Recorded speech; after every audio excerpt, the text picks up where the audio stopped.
कक्षा 9वीं अर्धवार्षिक परीक्षा 3 दिसंबर।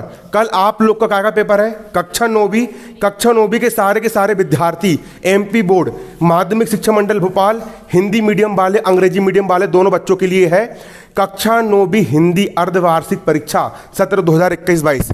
कक्षा 9वीं हिंदी अर्धवार्षिक परीक्षा 2021 एमपी बोर्ड पेपर में बच्चों आज आपकी पूरी 14 नंबर की तैयारी करवाऊंगा मैं। कितने नंबर की? 14 नंबर की। कितने नंबर की? 14 नंबर की आपकी मैं तैयारी करवाऊंगा। पेपर में आपका पूरा कितने नंबर का पढ़ाने वाला हूं मैं? 14 नंबर का आप लोग को पढ़ाने वाला हूं। ठीक है, कितने नंबर का पढ़ेंगे अपन? 14 नंबर का पढ़ेंगे। एक बार बच्चे लोग भी जी देखिए, इतने ये बच्चे हमारे पढ़ते हैं। हेलो करो बच्चों, हेलो। इधर बच्चे लोग हेलो करो। ये हमारे प्यारे प्यारे सारे बच्चे लोग हैं। ठीक है, ये लोग भी यहाँ पर पढ़ेंगे और यूट्यूब पर देखने वाले बच्चे भी यहाँ पर पढ़ेंगे। ठीक है, सब लोग पढ़ेंगे, सारे के सारे बच्चे यहाँ पर पढ़ेंगे हमसे, है ना। चलिए बच्चों, तो अपन यहाँ पर पढ़ना क्या करते हैं, शुरू करते हैं।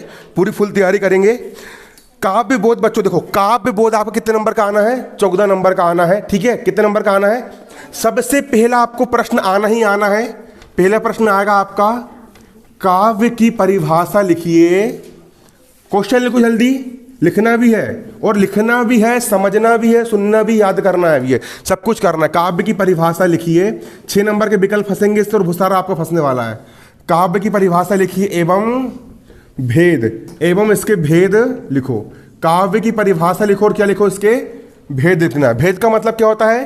क्वेश्चन लिखो काव्य में, जल्दी जल्दी से फटाफट लिखो। मोस्ट आईएमपी क्वेश्चन है। काव्य की परिभाषा लिखिए एवं इसके भेद लिखिए कि काव्य की परिभाषा क्या होती है और काव्य के भेद कितने होते हैं। ठीक है, काव्य की परिभाषा क्या होती है और काव्य के भेद क्या होते हैं, यहाँ पर हम जानने वाले। काव्य की परिभाषा, हेडिंग डालिए उत्तर में, उत्तर लिखिए और समझना भी आपको उत्तर। हेडिंग डालिए काव्य की परिभाषा। हेडिंग डालिए क्या? काव्य की परिभाषा। काव्य की क्या? परिभाषा। बच्चों काव्य की परिभाषा, आपके पास जो भी गाइड हो, आपके पास जो भी मटेरियल हो, आपको उससे करना है। काव्य की परिभाषा। काव्य की परिभाषा किसको बोलेंगे? इसमें लिखो पहला पॉइंट, आचार्य विश्वनाथ के अनुसार। किसके अनुसार? आचार्य विश्वनाथ के अनुसार। आचार्य विश्वनाथ के अनुसार। आचार्य विश्वनाथ के अनुसार। आचार्य विश्वनाथ ने क्या कहा है? आचार्य विश्वनाथ ने कहा है रसात्मकम वाक्यम काव्यम। आचार्य विश्वनाथ ने क्या कहा है? रसात्मकम वाक्यम काव्यम। लिखो, आचार्य विश्वनाथ के अनुसार रसात्मकम वाक्यम काव्यम। ठीक है, लिख लिए। इसके आगे लिखो, अर्थात रसयुक्त वाक्य ही काव्य है। अर्थात रसयुक्त वाक्य ही काव्य। लिखो इसके आगे, अर्थात रसयुक्त वाक्य ही क्या है? काव्य। पेपर में आना ही आना है, लिखना भी है, समझना भी है, सुनना भी है, सब कुछ करना है। ठीक है, अब समझो यहां पर काव्य, काव्य किसे कहते? काव्य, काव्य का मतलब होता है कविता। अब कोई लड़की मत समझ लेना, कविता वही वाली कविता, मछली जल की रानी है, जीवन उसका पानी है, हाथ लगाओ डर जाती है, पास बुलाओ मर जाती है। ठीक है, हाँ वो जहां भी निकालो तो काव्य, इसी को अपन क्या बोलेंगे? कविता बोलेंगे। अगर मैं सिंपल सा वाक्य बोलूं, मैं घर जाता हूं, मजा आया क्या? कोई रस आया क्या? लेकिन मैं ऐसा बोल दूं, बुलाती है मगर जाने का नहीं, एक रस आया। बुंदेले हर बोलो के मुंह हमने सुनी कहानी थी, खूब लड़ी मर्दानी वो तो झांसी वाली रानी थी। भाग भाग रे भाग फिरंगी भाग। तो इनको पढ़ने में एक आनंद आ रहा है, एक रस निकल करके आ रहा है, मजा आ रहा है। तो जिस कविता को पढ़ने में रस आए, जिस वाक्य, देखो रसात्मकम वाक्यम काव्यम, जिस वाक्य को पढ़ने में क्या आए? रस आए, उसको अपन क्या कहेंगे? काव्य कहेंगे। क्या कहेंगे? काव्य ना। तो आचार्य विश्वनाथ के अनुसार रसात्मकम वाक्यम काव्यम, अर्थात रसयुक्त वाक्य ही काव्य है। लिख लिए, अर्थात रसयुक्त वाक्य ही क्या होता है? काव्य होता है। अगला लिखो परिभाषा, पंडित राज जगन्नाथ के अनुसार। पंडित राज जगन्नाथ के अनुसार, जल्दी लिखो, पंडित राज जगन्नाथ के अनुसार। पंडित राज जगन्नाथ, पंडित राज जगन्नाथ ने क्या कहा? रमणीयार्थ प्रतिपादकः, रमणीयार्थ प्रतिपादकः शब्दः काव्यम, शब्दः काव्यम। पंडित राज जगन्नाथ ने क्या कहा? पंडित राज जगन्नाथ ने कहा रमणीयार्थ प्रतिपादकः शब्दः काव्यम। पंडित राज जगन्नाथ ने क्या कहा बच्चों? रमणीयार्थ प्रतिपादकः शब्दः काव्यम। मतलब रमणीय अर्थ को प्रतिपादित करने वाले, है ना, जो शब्द होते हैं, जो जिन शब्दों को पढ़ने से हमारा मन रमण करने लग जाए, हमको आनंद आ जाए, ठीक है, उसको अपन क्या कहेंगे, काव्य या कविता कहते हैं। रमणीयार्थ प्रतिपादकः शब्दः काव्यम, रमणीयार्थ प्रतिपादकः शब्दः काव्यम। मैं बोल के बताऊं, आचार्य विश्वनाथ के अनुसार रसात्मकम वाक्यम काव्यम, अर्थात रसयुक्त वाक्य ही काव्य है। और पंडित राज जगन्नाथ के अनुसार रमणीयार्थ प्रतिपादकः शब्दः काव्यम। ठीक है, आया आपको समझ में? अर्थात रमणीय अर्थ का प्रतिपादन करने वाले शब्द काव्य कहलाते। क्या लिखोगे? अर्थात रमणीय अर्थ का प्रतिपादन करने वाले शब्द काव्य कहलाते हैं। क्या लिखोगे बच्चों? अर्थात रमणीय अर्थ का प्रतिपादन करने वाले शब्द क्या कहलाते हैं? काव्य कहलाते हैं। बन जाएगा, लिख लिए। अर्थात रमणीय अर्थ का प्रतिपादन करने वाले शब्द क्या कहलाते हैं? काव्य, काव्य कहलाते हैं। क्या कहलाते हैं? काव्य कहलाते हैं। लिख लिया आपने इतना। अब लिखिए काव्य के भेद, लिखिए काव्य के भेद। अब हेडिंग डालिए काव्य के भेद स्पीड में। अब हेडिंग का डालोगे आप लोग काव्य के भेद, काव्य के भेद, काव्य के भेद। काव्य के भेद कितने होते हैं? काव्य कितने प्रकार के? तो लिखो, काव्य मुख्यतः दो प्रकार के होते हैं। काव्य दो प्रकार के होते हैं। पहले लिखो दृश्य काव्य और दूसरा लिखो श्रव्य काव्य। काव्य के दो भेद होते हैं। पहले लिखो दृश्य काव्य और दूसरा लिखो श्रव्य काव्य। पहले क्या लिखोगे? दृश्य काव्य और दूसरा क्या लिखोगे? श्रव्य काव्य। श्रव्य काव्य और दूसरा क्या होता है इसका? दृश्य काव्य। पहला क्या है? श्रव्य काव्य और दूसरा क्या है? श्रव्य काव्य। देखो, अब पेपर में आपको प्रश्न आ गया श्रव्य काव्य के भेद कितने होते हैं? तो क्या लिखोगे? काव्य के दो भेद होते हैं, दृश्य काव्य और श्रव्य काव्य। अब पेपर में प्रश्न आ गया श्रव्य काव्य किसे कहते हैं? मैं आपको इकट्ठा लिखवा रहा हूं। पेपर में आपको प्रश्न क्या आ गया, इसको कॉपी में नोट भी करना है। ये जो आप लिख रहे हो ना, कल के पेपर के लिए तो है ही, लेकिन ये वार्षिक के लिए भी आपको काम पड़ेगा, ठीक है ना। लेकिन मेन ही अर्धवार्षिक के लिए आपका, किसके लिए? अर्धवार्षिक के लिए, ठीक है, कल के पेपर के लिए जो है ना, ब्लू प्रिंट के अकॉर्डिंग अपन पढ़ रहे हैं, सिलेबस के अकॉर्डिंग। श्रव्य काव्य किसे कहते हैं? जिस काव्य का आनंद श्रव्य मतलब सुन करके या पढ़ करके लिया जाता है, उसे श्रव्य काव्य कहते हैं। गाना सुनते हो आप? सुनते हो ना, उड़ जा काले कावा तेरे, है ना, सुनते हो ना? सुनते हो। तो आप जो गाना सुनते हो उसका आनंद आप कैसे लेते हो? कैसे लेते हो? सुन करके लेते हो। तो क्या बोलोगे? परिभाषा भी बोलो। जिस काव्य का आनंद, जिस काव्य का आनंद सुनकर या पढ़कर लिया जाता है, क्या करके लिया जाता है? सुनकर या पढ़कर लिया जाता है, उसे श्रव्य काव्य कहते हैं। क्या कहते हैं उसे? चल बोल बेटा, हाँ बोल बोल। शर्माता बहुत है, तू बोल, बैठ जा बैठ जा। श्रव्य काव्य की परिभाषा क्या लिए? आनंद लिया जाता है। अब कहाँ अपन क्या ले लेंगे उसका, है ना, बैठ जाओ, वेरी गुड, है ना। जिस काव्य का आनंद पढ़कर या सुनकर लिया जाता है उसे क्या कहते हैं अपन? श्रव्य काव्य। दृश्य काव्य क्या लिखोगे परिभाषा? जिस काव्य का आनंद देखकर और सुनकर दोनों प्रकार से लिया जाता है उसे दृश्य काव्य कहते हैं। लिख लो, श्रव्य काव्य में लिख लो, जिस काव्य का आनंद पढ़कर या सुनकर लिया जाता है उसे श्रव्य काव्य कहते हैं, और जिस काव्य का आनंद देखकर एवं सुनकर दोनों प्रकार से लिया जाता है उसे दृश्य काव्य कहते हैं। क्या कहते हैं? दृश्य काव्य कहते हैं। दृश्य काव्य ना बच्चों दो ही प्रकार के होते हैं। आप किसका आनंद देख करके लेते हो? आप क्या देखते हो? आजकल तो मोबाइल देख लेते हैं अपन, लेकिन जब मोबाइल नहीं था उस समय के लोग क्या देखते थे? दो ही चीज देखते थे। एक देखते थे नाटक, रंगमंच पर आ गए लोग बाग, एक बन गया राम और एक बन गया लक्ष्मण, और नाटक चल रहा है। क्या चल रहा है? नाटक। तो दृश्य काव्य क्या होता है आपका? नाटक होता है। क्या होता है? नाटक होता है, एकांकी होता है। क्या होता है आपका? एकांकी। नाटक और एकांकी इनको देखा जाता है। रंगमंच पर कलाकार जाते हैं और क्या करते हैं? एक्टिंग करते हैं, अभिनय करते हैं और लोगों का मनोरंजन करते हैं, ठीक है। ये क्या हो गया आपका? दृश्य काव्य। कौन सा काव्य हो गया आपका? ये दृश्य काव्य हो गया। अब श्रव्य काव्य कौन कौन सा होता है? श्रव्य काव्य, श्रव्य काव्य देखो, अब श्रव्य काव्य के प्रकार सुनना। क्या सुनना? आप पेपर में आपको प्रश्न आया है प्रश्न। नाटक और एकांकी में अंतर लिखिए, ठीक है, लिख लो प्रश्न, लिखो नाटक एवं एकांकी में अंतर लिखिए। IMP है, तुमको खुद पढ़ना, कहीं से ढूंढ के लेकर आओ। नाटक एवं एकांकी में अंतर लिखिए। या अभी 22 मिनट पहले जो मैंने वीडियो स्ट्रीम किया हूँ यूट्यूब पर, उस पर मैंने पढ़ाया हूँ, लेकिन थोड़ा आखिरी में पढ़ाया हूँ। 52 मिनट का वीडियो है, आधे घंटे के बाद आपको देखने को मिल जाएगा। वो वीडियो घर पे जाके पूरा देख लेना, मिल जाएगा, ठीक है। नाटक एवं एकांकी में अंतर, है ना, ये आएगा पेपर में, है ना। अब देखो श्रव्य काव्य। श्रव्य काव्य कितने प्रकार के होते हैं? श्रव्य काव्य पहला होता है प्रबंध काव्य। पहला क्या होता है? प्रबंध काव्य। श्रव्य काव्य का पहला प्रकार, श्रव्य काव्य के भी दो प्रकार होते हैं। पहला क्या होता है? प्रबंध काव्य, और दूसरा होता है मुक्तक काव्य। दूसरा क्या होता है? मुक्तक काव्य। पहला होता है प्रबंध काव्य, दूसरा क्या होता है? मुक्तक काव्य होता है। अब समझो, पहले समझना है प्रबंध काव्य किसे कहते हैं, प्रबंध काव्य किसे कहते हैं, ठीक है? पहले समझ लो। प्रबंध काव्य का मतलब ये होता है, जैसे जो आजकल टीवी सीरियल चलते हैं ना, उसको पहले प्रबंध, जैसे कि देखो, अगर किसी ने प्रबंध काव्य में अगर शुरू की स्टोरी नहीं पता है ना, और आधे बीच से पढ़ेगा, तो उसको बीच की स्टोरी बनेगी क्या? जैसे कि रामचरितमानस एक प्रबंध काव्य है। अगर किसी ने शुरू से नहीं पढ़ा और बीच से पढ़ना शुरू कर दे, है ना, कि रावण ने सीता माता का हरण करके ले गया, उसको पता नहीं चलेगा कौन रावण, कौन सीता माता, कौन राम भगवान।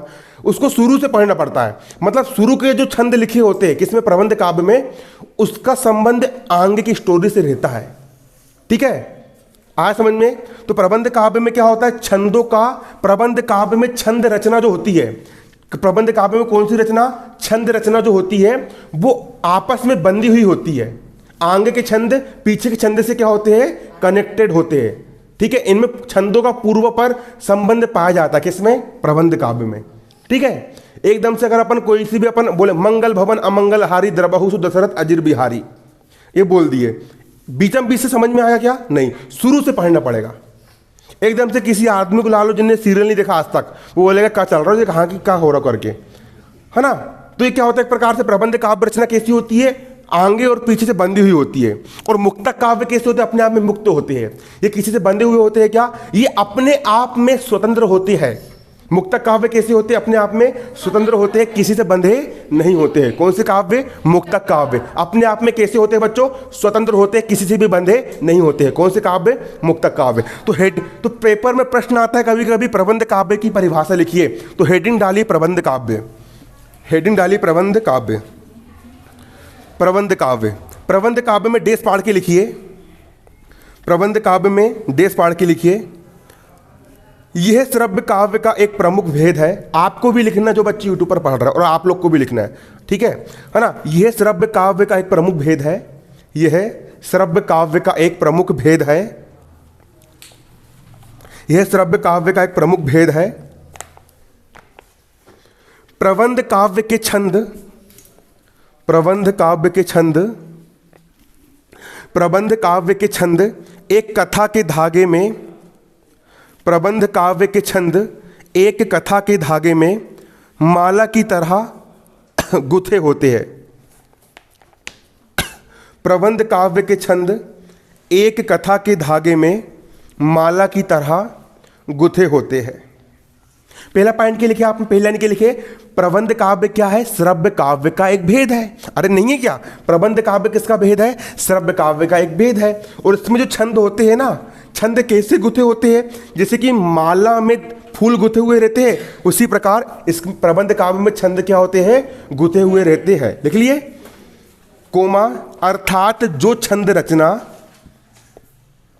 अर्थात जो रचना, अर्थात जो रचना कथा सूत्रों, अर्थात जो रचना कथा सूत्रों या छंदों की, अर्थात जो रचना कथा सूत्रों या छंदों की तारतम्यता में, तारतम्यता में अच्छी तरह निर्बद्ध हो, अर्थात जो रचना कथा सूत्रों या छंदों की तारतम्यता में अच्छी तरह निर्बद्ध हो, उसे प्रबंध काव्य कहते हैं। जो रचना, ऐसी रचना जैसे रामचरितमानस, ठीक है, ऐसी रचना, जो रचना कथा सूत्रों में अच्छी तरह गुथी हुई हो, है ना? शुरुआत से बिल्कुल जीवन का वर्णन किया जा रहा है। भगवान राम का जन्म हुआ, फिर उन्होंने बचपन में कहाँ पर, फिर पिता की आज्ञा, पिता ने एक बार आज्ञा कर दिया कि जाओ वनवास चले जाओ, तो पिता की आज्ञा पालन करने के लिए कहाँ चले गए? वन में चले गए। राक्षसों का संहार किया और इस धरती से पूरे राक्षसों को क्या करा? अंत करा। ठीक है, आ रहा आपको समझ में? तो जो रचना, जो रचना छंदों की तारतम्यता में अच्छी तरह निर्बद्ध हो, अच्छी तरह क्या हो? बंधी हुई हो। अच्छी तरह कैसी हो? बंधी हुई हो, उसको अपन क्या कहते हैं? प्रबंध काव्य कहते हैं। क्या कहते हैं उसको अपन? प्रबंध काव्य कहते हैं। बन जाएगा? इसमें देखो, प्रबंध काव्य दो प्रकार के होते हैं, महाकाव्य और खंड काव्य। अब बच्चों, प्रबंध काव्य के भी दो प्रकार होते हैं, और ये जो दोनों प्रकार होते हैं ना, ये वेरी वेरी वेरी इंपॉर्टेंट होते हैं। पहला होता है महाकाव्य, महाकाव्य, और दूसरा होता है बच्चों खंड काव्य, खंड काव्य। पेपर में कई बार प्रश्न निकलते हैं, महाकाव्य और खंड काव्य में अंतर लिखिए। पेपर में कई बार प्रश्न आता है, महाकाव्य किसे कहते हैं, किन्हीं 5 महाकाव्य और उनके रचयिता के नाम लिखिए। पेपर में ये क्वेश्चन नोट करते जाओ।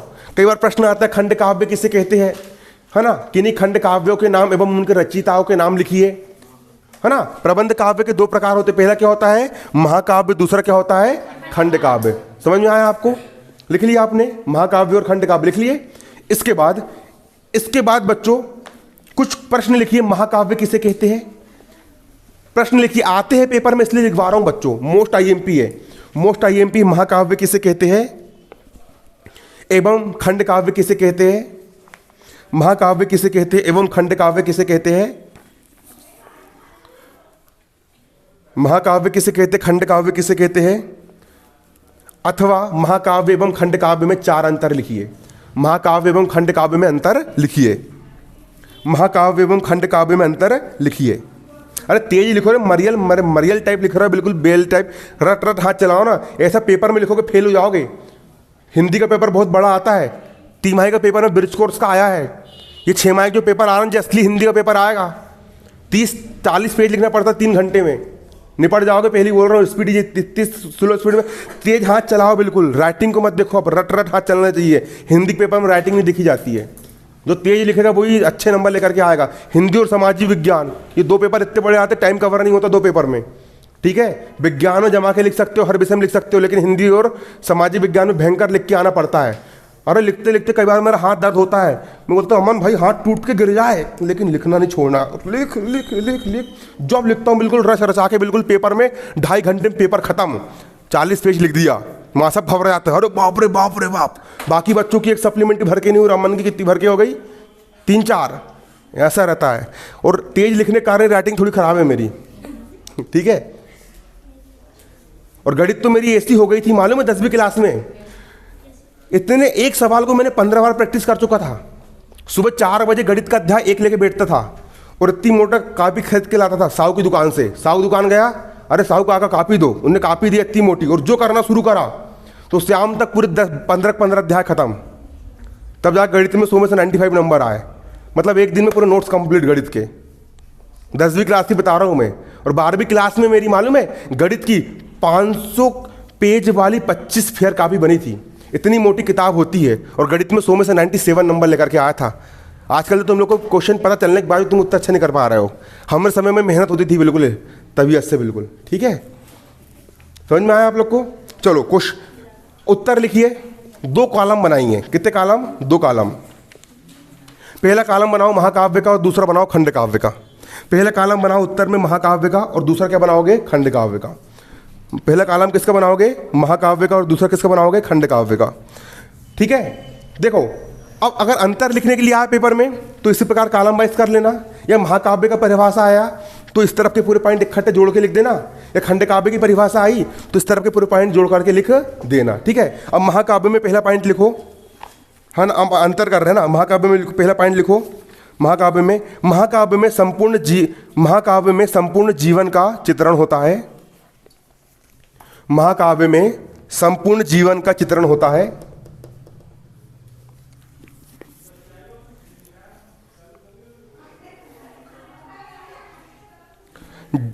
इसमें लिखो खंड काव्य में जीवन के किसी एक खंड या घटना का वर्णन रहता है।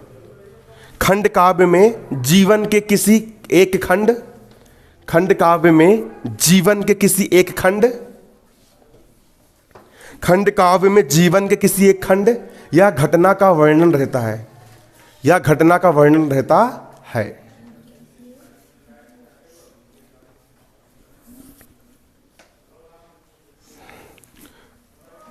खंड काव्य में जीवन के किसी एक खंड या घटना का वर्णन रहता है। महाकाव्य में क्या होता है?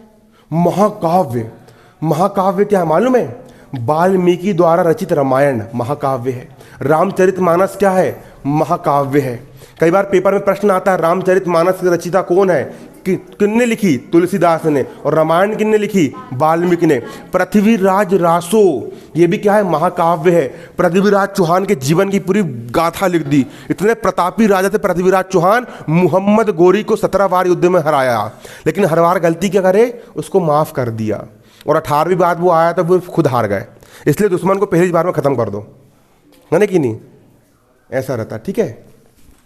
तो महाकाव्य, महाकाव्य का मतलब क्या होता है? समझ में आया आपको? जिसमें जीवन का क्या होता है? समग्र चित्रण होता है, पैदा होने से लेकर के मरने तक पूरा घट वर्णन रहता है। किसमें? महाकाव्य में। अच्छे मोटे मोटे होते हैं। और खंड काव्य में एक आध कोई सा भी एक आध धो उठा करके लिख दिया इतना सा, उसको अपन क्या बोलेंगे?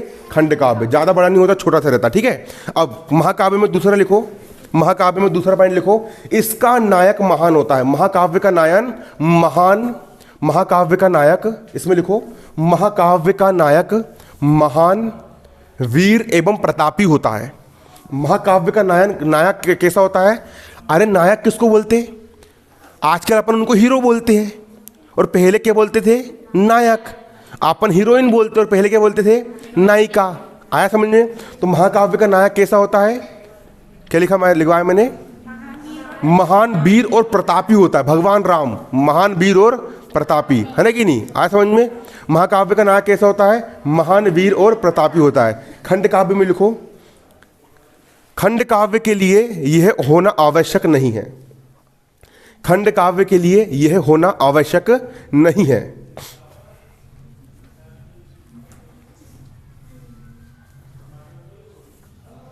खंड काव्य के लिए यह होना आवश्यक नहीं है। ये लिखना है बच्चों, पूरा लिखना है आपको, ठीक है। लिखना है, लिखे होगे तभी कुछ होगा, ठीक है। आवश्यक नहीं है। इसमें लिखो तीसरा, महाकाव्य में महाकाव्य का आकार बड़ा होता है। महाकाव्य का आकार बड़ा होता है। लिखो, महाकाव्य का आकार बड़ा होता है। महाकाव्य का आकार कैसा होता है? बड़ा होता है। लिख लिए? लिख लिए, महाकाव्य का आकार कैसा होता है? बड़ा। और खंड काव्य में लिखो, खंड काव्य का आकार छोटा होता है। खंड काव्य का आकार कैसा होता है? छोटा होता। अबे बेल लिख ले, निपट जाएगा, बात मत कर, ठीक है। महाकाव्य का आकार बड़ा होता है। लिखते नहीं बन रहा, कोशिश करो, ताकत लगाओ। महाकाव्य का आकार बड़ा होता है, लिख लिए। खंड काव्य में लिखो, खंड काव्य का आकार छोटा होता है। महाकाव्य कैसा होता है? बड़ा। रामायण देखो ना कितनी बड़ी है। और खंड काव्य कैसा होता है? छोटा होता है। अगले लिखो, महाकाव्य में 8 या उससे अधिक सर्ग होते हैं। महाकाव्य में 8 या उससे अधिक सर्ग होते हैं। महाकाव्य में 8 या उससे अधिक सर्ग होते हैं। महाकाव्य में 8 या उससे अधिक सर्ग होते हैं। लिख लिए? महाकाव्य में 8 या उससे अधिक सर्ग होते हैं। खंड काव्य में लिखो, खंड काव्य में 1 या 2 सर्ग होते हैं। खंड काव्य में 1 या 2 सर्ग होते हैं। महाकाव्य बड़ा होता है, इसलिए इसमें 8 या उससे अधिक क्या होते हैं? सर्ग होते हैं। और खंड काव्य कैसा होता है? छोटा होता है। तो खंड काव्य में कितने सर्ग होते हैं? 1 या 2 सर्ग होते हैं। लिख लिए? खंड काव्य में 1 या 2 सर्ग होते हैं। अगला लिखो,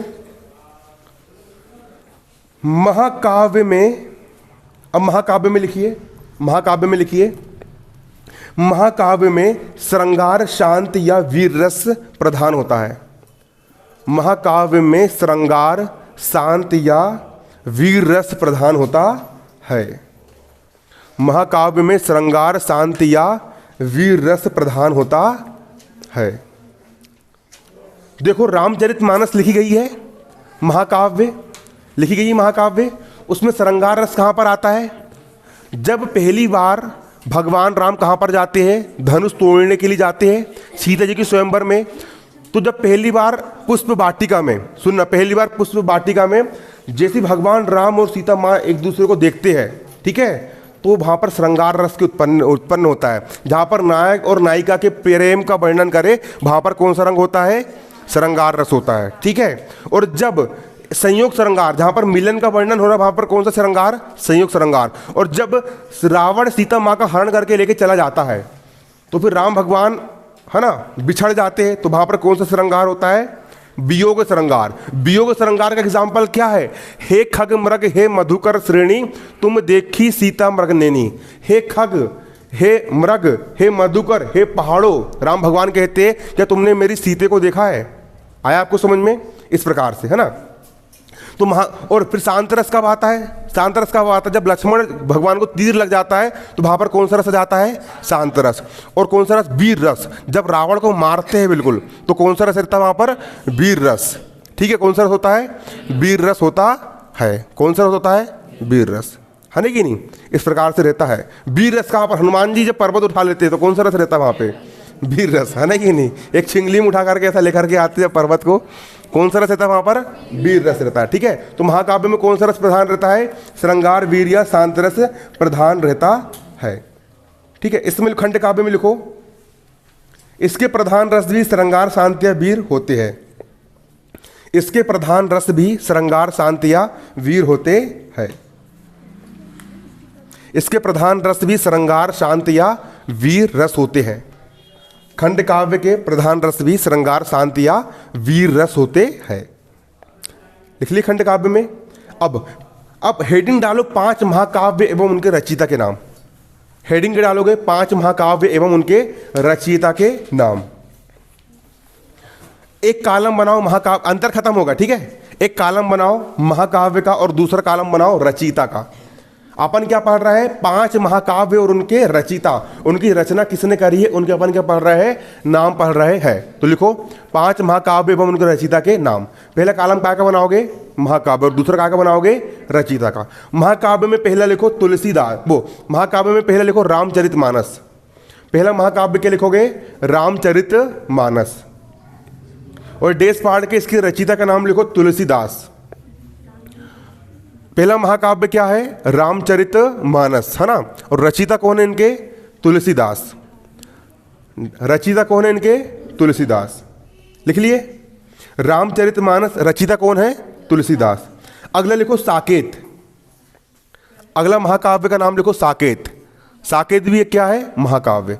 साकेत महाकाव्य, इसके रचयिता में लिखो मैथिली शरण गुप्त। रचयिता में क्या लिखोगे? मैथिली शरण गुप्त। साकेत, ऑब्जेक्टिव आ गए। साकेत के रचयिता खालिस्तान है, क्या लिखोगे? मैथिली शरण गुप्त है। अगले लिखो पद्मावत। इस पद्मावत से एक पिक्चर बनी है, बताऊं कौन सी? पद्मावती, है ना। वो एक गाना भी है ना उसका, अलाउद्दीन खिलजी रहता है, वो नाचता बिल्कुल जानवर टाइप, चीलम तम्बाकू का डब्बा में मिक्स करके वायरल हुआ था वाला, कौन सा? खली वली, है ना, रणबीर कपूर रहता है। ये पद्मावत का सीन है पूरा। ठीक है, पद्मावत किसने लिखा है? मलिक मोहम्मद जायसी। मलिक मोहम्मद जायसी, पद्मावत की रचयिता कौन है? मलिक मोहम्मद जायसी। लिख ले बेटा, लिख ले, है ना। लिखो पद्मावत का क्या लिखोगे? मलिक मोहम्मद जायसी। पद्मावत में क्या लिखोगे? मलिक मोहम्मद जायसी। अगला लिखो कामायनी। अगला क्या लिखोगे? कामायनी। कामायनी जो महाकाव्य है ना, एक प्रकार से वो प्रेम कथा है। कौन सा महाकाव्य? कामायनी। ठीक है, कामायनी। इसके रचयिता कौन है? जयशंकर प्रसाद। कामायनी की रचयिता कौन है? जयशंकर प्रसाद। जयशंकर प्रसाद के जीवन में क्या हुआ था कि उनकी जो प्रेमिका थी वो उनको छोड़ के कहीं भग गई थी, तो उन्होंने फिर, सही बात है, तो उन्होंने कई सारे क्या लिख दिए? महाकाव्य लिख डाले, है ना कि नहीं? याद में। ठीक है, क्या लिख डाले? बिल्कुल याद, महाकाव्य लिख डाले। ठीक है, तो कामायनी की रचयिता कौन है? जयशंकर प्रसाद। अगला लिखो प्रिय प्रवास। अगला लिखो प्रिय प्रवास। प्रिय प्रवास किसने लिखा है?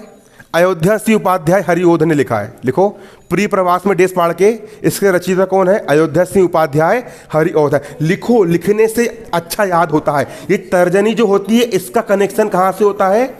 दिमाग से होता है। तुम इधर लिखोगे तुमको इधर याद होगा। प्रिय प्रवास लिख दिए, अयोध्या सिंह उपाध्याय हरिओध। अयोध्या सिंह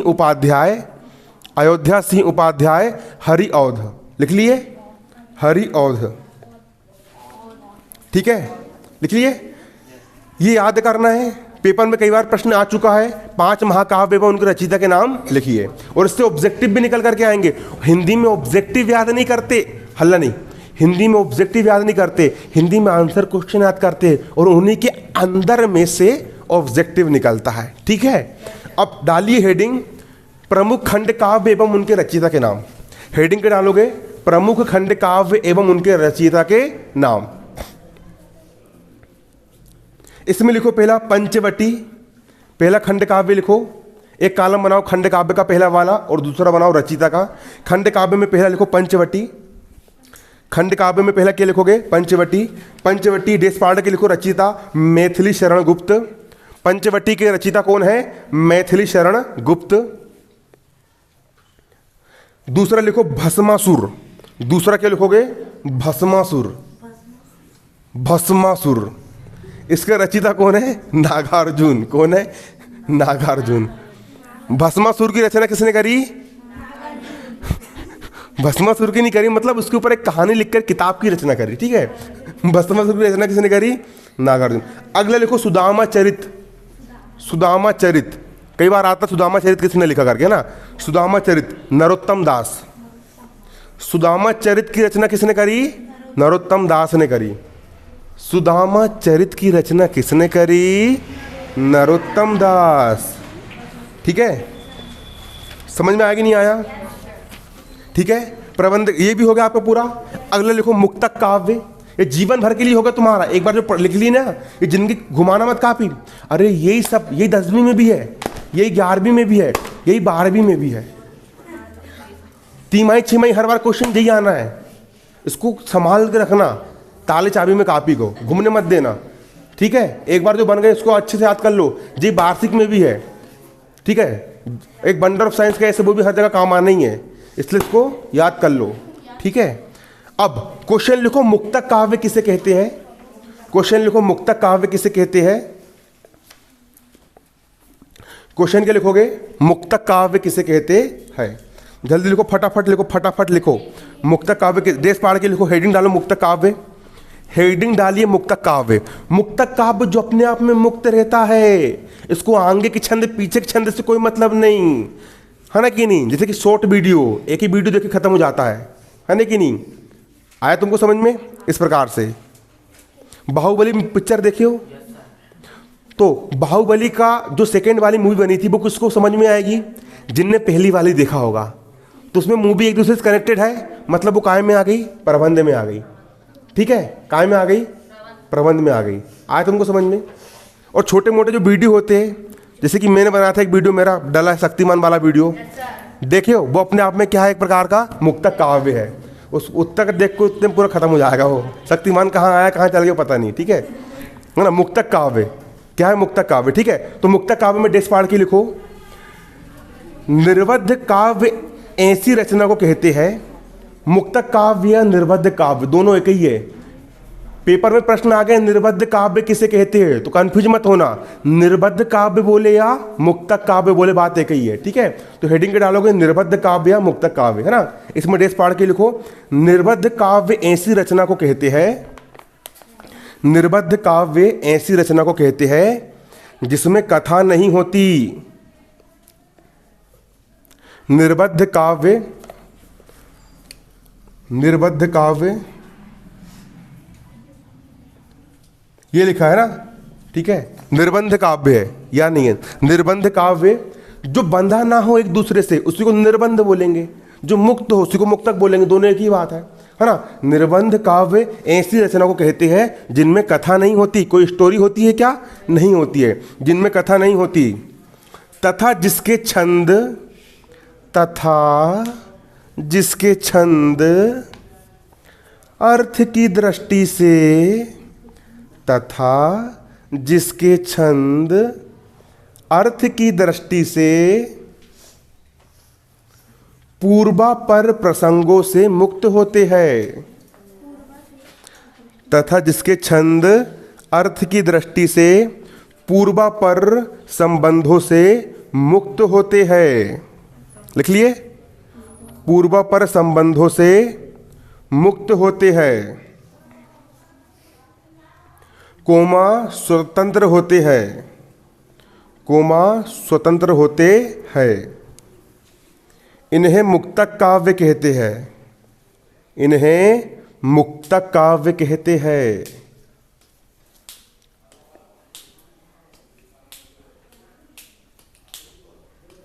लिख लिए, मुक्तक काव्य किसे कहते हैं? मुक्तक काव्य, निर्बद्ध काव्य। निर्बद्ध काव्य उस रचना को कहते हैं जिसमें कोई कथा होती है क्या? कोई स्टोरी होती है क्या? नहीं। प्रबंध काव्य में पूरी स्टोरी होती है है ना कि नहीं। लेकिन मुक्तक काव्य में कोई स्टोरी होती है क्या? नहीं होती है, ठीक है। इसमें कोई कथा नहीं होती। और इसमें के जो प्रसंग होते हैं वो क्या होते हैं? अपने आप में स्वतंत्र होते हैं, अपने आप में क्या होते हैं? मुक्त होते हैं। इसको अपन क्या कहते हैं? मुक्तक काव्य कहते हैं। कौन सा काव्य कहते हैं? मुक्तक काव्य कहते हैं। बन जाएगा क्या? नहीं बनेगा? पक्का बन जाएगा। चलो